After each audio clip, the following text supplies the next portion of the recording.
Everyone knows Call of Duty. It's a pillar of the gaming world and has even had controversy that's bled out into the mainstream, making it accessible and known to people who just don't care about video games. With Black Ops 7 right around the corner and a big budget movie adaptation even in development at Paramount as we speak, I just thought it'd be a fun time to talk about this classic game franchise. It's over 20 years old, and its long-term success is often credited to its fourth entry, Modern Warfare, which released in 2007, a game that changed the franchise's direction at a pivotal moment in gaming history. However, a game a lot of people love but I think fail to credit for keeping the series alive for so long is World at War, which released the very next year in 2008. Modern Warfare did basically what the title says. Almost every first-person shooter on the market was set in the familiar battlefield of World War II, but COD 4, modernized things. Call of Duty 4 was not the first modern-day set shooter, but it completely flipped the entire spectrum of the gaming market. Now, after this one, World War II shooters are the exception, and this put the fifth Call of Duty title in kind of a weird place. But before we get into that, we need to go back to before the very first Call of Duty and bring up two names you probably don't associate with video games: Steven Spielberg and DreamWorks. However, first I'm going to take a minute to advertise a couple things. You know the drill: like and subscribe and comment. It's really helpful. I'm on the verge of reaching YouTube partner, and that's like the first big milestone for the channel. So any support is appreciated. Next, my second channel, it's just called Jones is Just Gaming. I'll link it down below. That's where I post all my gameplay content. I just pick a game and beat it beginning to end on camera and upload it. If you have a request, you can comment on an upload and I'll get around to it as soon as I can. I'm doing the Call of Duty and Lego games right now, so you'll probably see the gameplay from, as I'm editing this, I've probably beaten Black Ops, Cold War, or World at War, and Modern Warfare. And yeah, so I don't expect it to blow up or anything like that, but the way I hope this main channel does. But if you're like me and you want hours of content to just put on in the background while you're at work or cleaning the house or trying to go to sleep, you'll probably like it. Back to the video now. In 1994, Spielberg co-founded DreamWorks, the studio that would go on to produce films like Shrek, Minority Report, and Gladiator. They also started a smaller company called DreamWorks Interactive in 1995, a common trend at the time with film studios. Even Disney started Disney Interactive in the early 90s.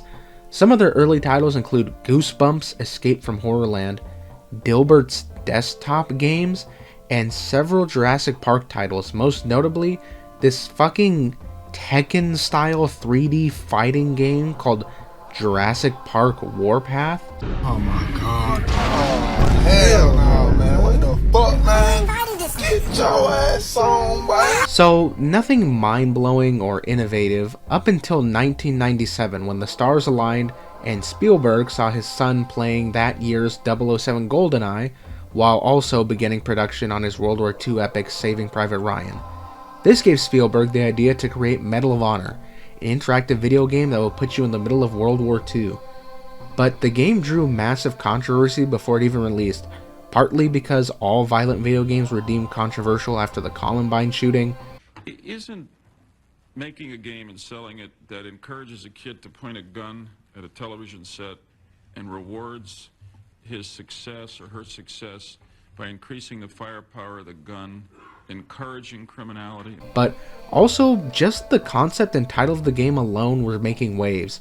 See, before this, every shooter was basically just Doom, or Duke Nukem, or Wolfenstein, just like action movie fluff, not meant to be taken seriously or analyze a difficult part of human history.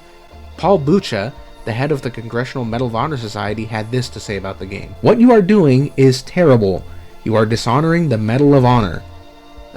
There's not much left up to interpretation with that one, and the game really couldn't handle a second controversy at the time. So they made a gamble and invited Paul Bucha to come look at the game they were developing and convince him that their intentions were to pay respect to the events that real people went through. And funny enough, it actually worked.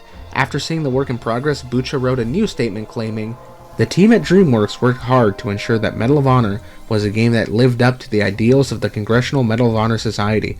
Through Medal of Honor, we have a new avenue to send our message to upcoming generations that the medal itself represents ordinary people doing extraordinary things for their country."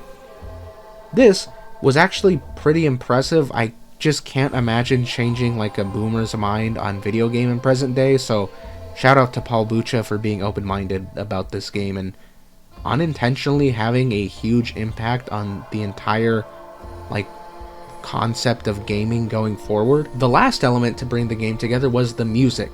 Before Medal of Honor, DreamWorks had developed a video game based on Jurassic Park: The Lost World. A producer at DreamWorks was asked to do a score for one of the animations, which eventually made it to Spielberg himself, who liked it so much he insisted he do the full score for the game. The end result must have really impressed him, because after that he brought this guy along to do a full orchestral score for Medal of Honor.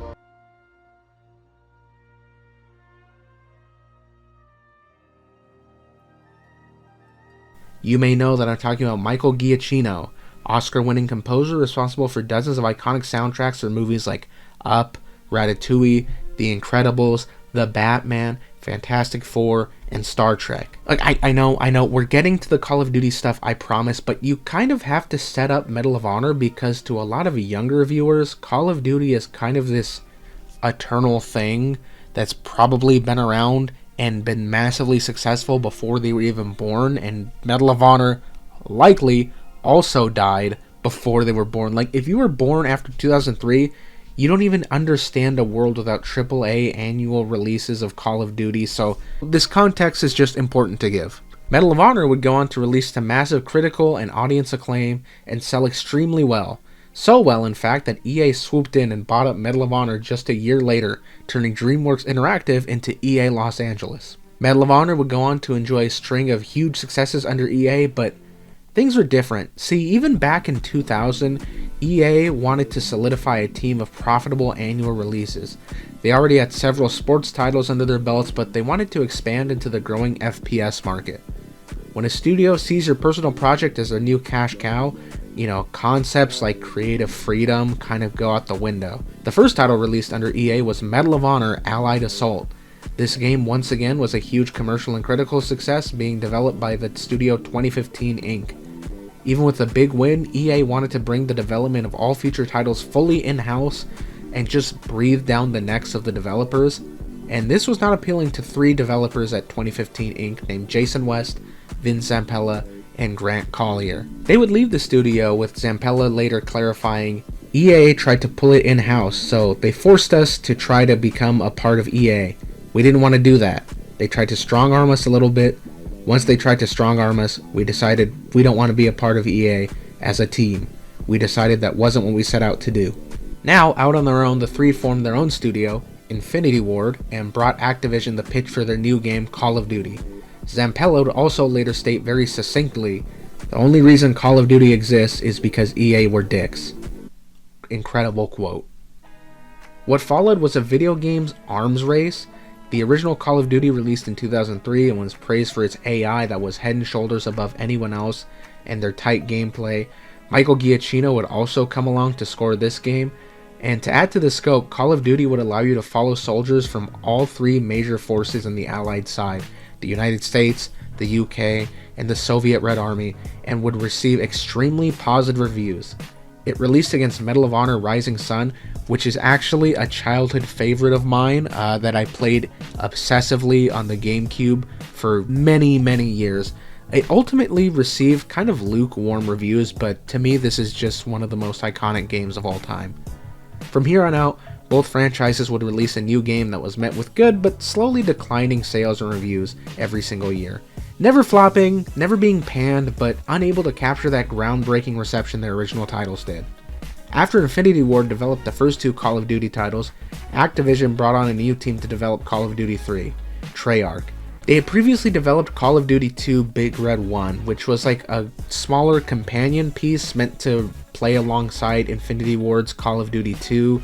Big Red 1 would release, I believe, exclusively on the PS2 and original Xbox and GameCube. But for Call of Duty 3, Noah Heller confirmed they were just given a short 8-month time frame to build the entire game from the ground up, and allowing the team at Infinity Ward extra time to develop the next entry.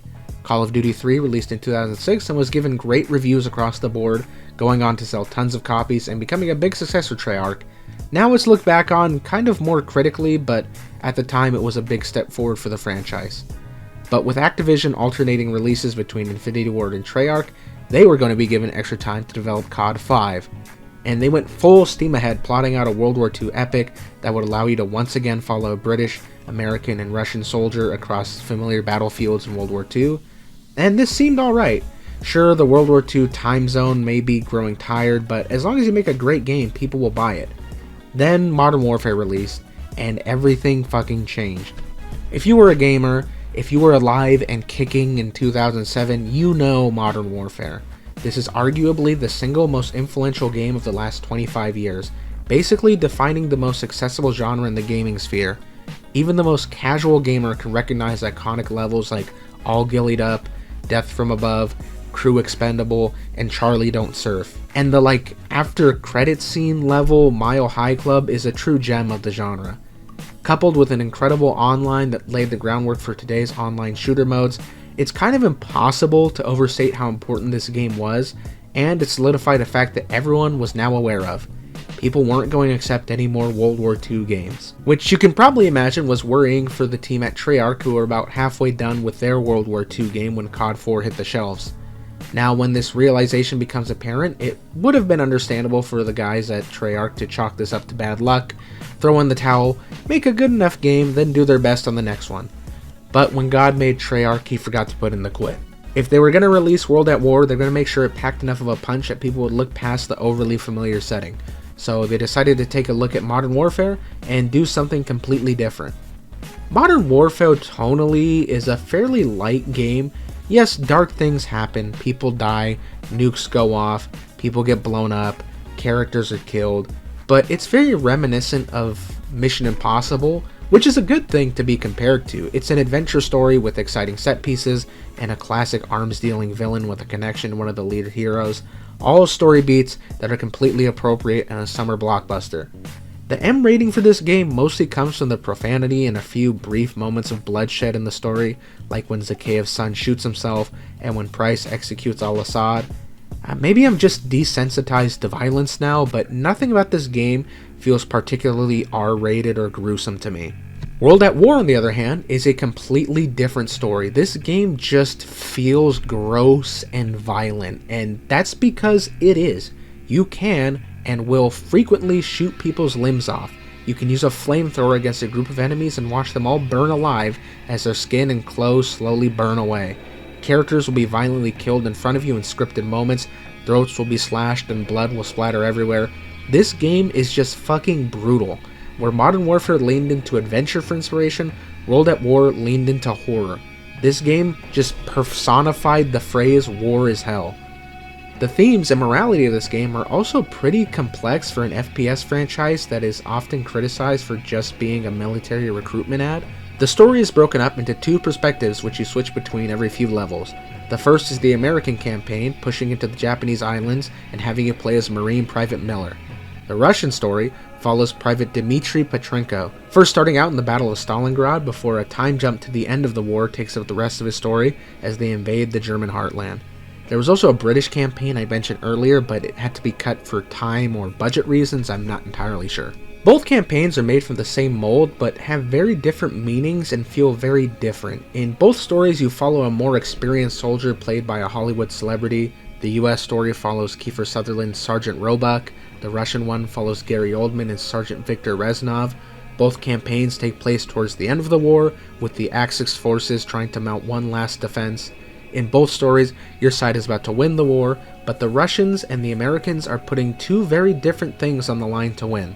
Miller's American story is a story about survival. As I mentioned, the Japanese are basically defeated, but they are willing to use any tactic to take as many of you down with them as possible. Rigging the dead bodies of your allies with explosives, kamikaze bombings, faking just being dead bodies from a shootout to lay out and wait to ambush you. You are constantly waiting and worrying for the enemy soldiers to pop out of nowhere and rush you with a bayonet, killing you before you have a chance to react. One of the first narrations from Roebuck talks about how he and his commanding officer Sullivan are considered the old guard by the newer soldiers, despite both of them only being in their 20s. The older guys like Miller, Sergeant Sullivan, and myself, we're known as the old breed. Old, we're not even out of our 20s. Not sure what they were feeding Roebuck, but that ain't any 20-year-old I've ever seen. Anyways, this is to illustrate the cost of life this last push to victory is taking. Living to 30 is considered abnormal, and the soldiers all accept deep down that although they're going to win, they're probably going to die along the way. Early on in the game, Sullivan is killed and Roebuck is promoted and put in charge of the unit. From here on out, his mission is to see Private Miller and the other story lead, Private Polonsky, make it out alive. As you reach the last level of the game, you are left with little ammo and forced to resupply from ammo drops as you enter the final battle. This reinforces a constant feeling of desperation and survival that underscores the entire campaign. The level is introduced with the narration from Roebuck. Everything that was asked of us, we've done.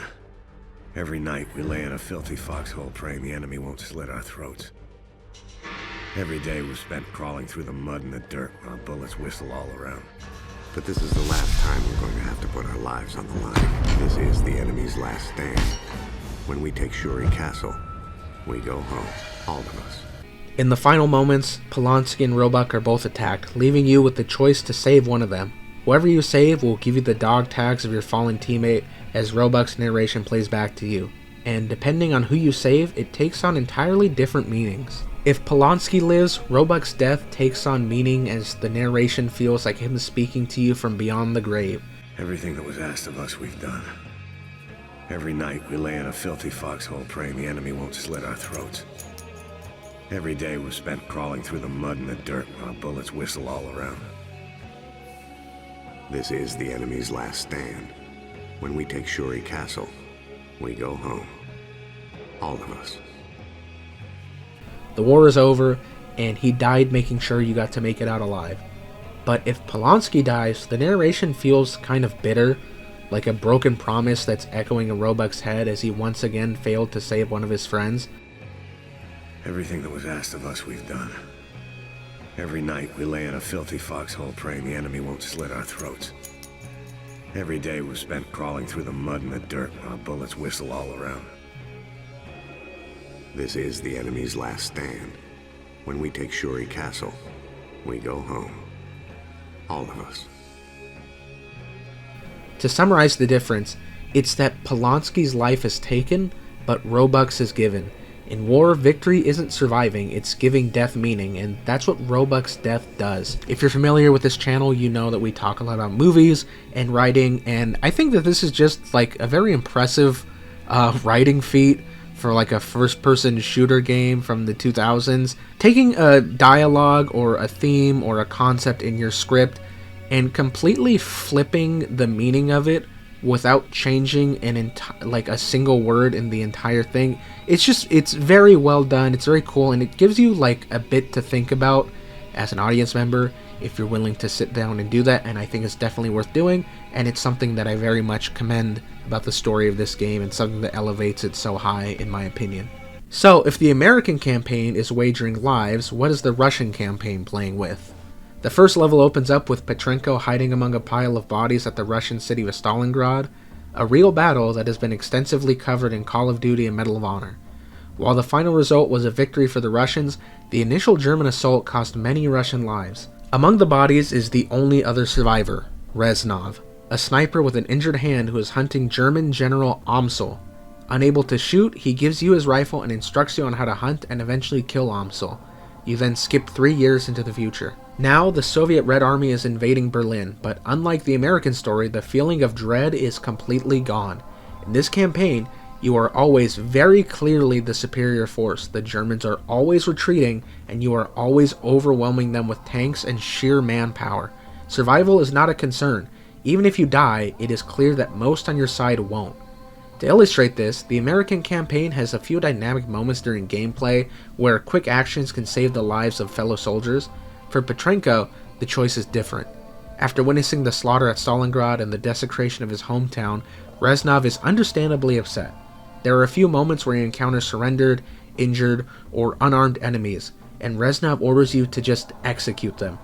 Regardless of what you do, the NPC soldiers will kill them, but it's up to you to decide what Petrenko does. The Russian equivalent of Polonsky is Chernov, a Russian private who accompanies you in every level. Chernov openly disapproves of Reznov's brutality, and Reznov responds by insulting him and calling him weak. Towards the end of the story, Chernov is seen writing a journal, Reznov tells him no one is ever going to want to read his stupid book and gives him the Soviet flag to carry, telling him if he's too weak to kill for his country, then maybe he'll die for it. Which he does. At the end of the second to last level, Chernov is burned alive by a flamethrower, and Reznov is clearly distraught, taking the journal from his corpse and telling you that people will need to hear what Chernov wrote. Reznov is a very interesting character. He's clearly overcome by hatred and revenge, and this causes him to lash out against Chernov, who is the only person willing to call him out for this. But he doesn't actually want Chernov to die. His endless quest for bloodshed and his need to justify it is what causes Chernov's death. And in a last bid to atone for what he did, he takes back his insult to his journal and tries to make amends, even though it's far too late. But if you play Black Ops, you know no one ever reads this journal, and despite his heroism, Reznov is never given any recognition by his people. Only you get to hear what is in Chernov's journal, and like the choice to save Polanski or Roebuck, the Russian campaign has a thematic difference depending on your decisions. The Americans were wagering lives, but the Russians are wagering their morals. There are 3 versions of Chernov's journal that lead you into the final level. If you choose to take part in all of Reznov's executions, Chernov dies viewing Petrenko and Reznov as monsters and loses all faith in the Soviet army that he gave his life fighting for. When he first spoke of Dmitri, Reznov told tales of a hero, someone we should all aspire to be like. His merciless brutality defines him only as a savage, just like the rest of the Red Army. He is no hero. Definitely the most depressing end for the character. If you take part in none of them, he labels Petrenko a hero and remarks that even Reznov looked up to him, meaning Petrenko's morality broke through to even the most bloodthirsty and vindictive soldier. When he first spoke of Dmitri, Reznov told tales of a hero, someone we should all aspire to be like. His bravery on the battlefield is beyond question, but he has also shown mercy amidst the brutality of the Red Army. He is indeed a hero. If he chose to take part in some of the executions, Chernov has like a moral crisis. He's unable to determine if Petrenko is good or evil. Maybe he's a bit of both. Maybe in times of war, the actions of a hero who beats the bad guys are beyond a simplistic understanding of what good and evil really are. When he first spoke of Dmitri, Reznov told tales of a hero, someone we should all aspire to be like. At times, I have seen him show mercy, and at others act with complete brutality. I do not understand him. Perhaps heroes need not question their actions. All 3 of these endings give you a lot to think about, and naturally, I got the evil judgment because I'm a psycho, and if a game gives me an opportunity to kill someone, I'm taking it.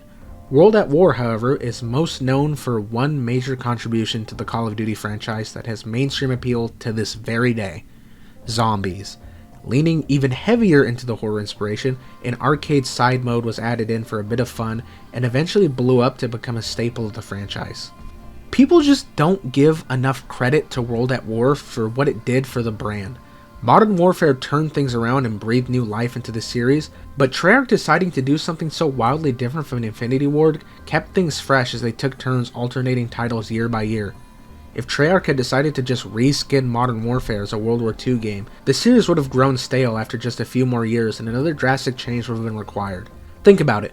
Modern Warfare was the 4th COD. After 3 games they needed to hit the reset button. But after that they wouldn't introduce a massive change for 7 more titles when Advanced Warfare released. Everyone buckle up, I'm about to drop a very, very bold take that you've definitely never heard before. Call of Duty has gotten very stale recently. I kind of don't want to talk about this because there's really nothing left to say that hasn't already been said.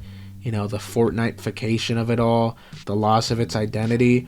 But I haven't seen many people talk about how Call of Duty isn't like a game anymore. And I'm not just talking about how everything is a live service thing. It's just this homogenized experience you download to your console. When I boot up my PS5, I can't just select to play Black Ops 6. The game doesn't exist in my library. I have to open the all-encompassing Call of Duty tab and make sure I download the campaign and all 500 multiplayer map packs before I could get started. It's like each new release isn't its own game, it's just the new yearly skin being slapped onto the Call of Duty experience. COD unfortunately kind of went off course after Black Ops 2, kind of understandable. They had an incredible 6-game run from Modern Warfare to Black Ops 2, then Ghost failed to hit the mark. Advanced Warfare was cool, but it felt too different.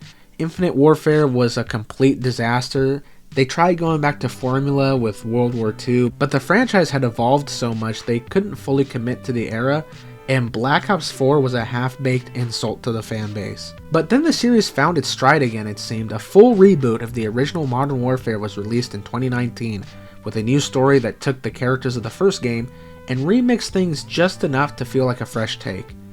Then everything went off the rails again. I know the state of the gaming industry isn't great right now, I agree, but there are still plenty of great games out there if you know where to look. The reality is that gaming is probably in its worst state for casual gamers. Because a long time ago, your powerhouse yearly releases like Call of Duty and Assassin's Creed, even your big mainstream franchises like Halo were guaranteed wins. It was nice to know that every year, a new edition of the AAA franchise everyone you know plays was going to get a great new game. But then the gaming market changed and games became a way for publishers to rinse every last penny out of you. So the titles got hit the hardest by this were the ones that everyone was playing. Broken launches, randomized loot crates, overstuffed DLC, and no one was hit harder by this than COD. Studios that used to produce blockbuster classics like EA, Ubisoft, and Activision became like pseudo casinos with loot crates. Progression became monetized. The cool weapon skins or character outfits that served as a symbol that you were dedicated to this game and honed your skill were turned into microtransaction cosmetics. They took your crown and turned it into like a clown suit. Now this shit just means you were dumb enough to pay for it. A strong identity is a weakness that has to be destroyed, because if your identity is tied down to a certain aesthetic, you can't be charged $15 to play as fucking Roger from American Dad, or the Ninja Turtles, or Nicki Minaj. I don't know much, but I know one thing for sure. This shit ain't going anywhere. Sure, back in 2005, if they didn't innovate, Call of Duty may have disappeared, like Medal of Honor did. But it's too big to fail now. Enough people will go out and pick up the new title because it's like a tradition, like a religious experience. You don't even think about it. You've probably been doing it since you were a kid. And I'm sure the AAA gaming bubble will burst eventually, and maybe a new competitor may even come out of nowhere, or maybe Call of Duty will be forced to change things up. But the franchise itself ain't going anywhere. It's like zombies. It never ends. Every end is just the beginning of another round.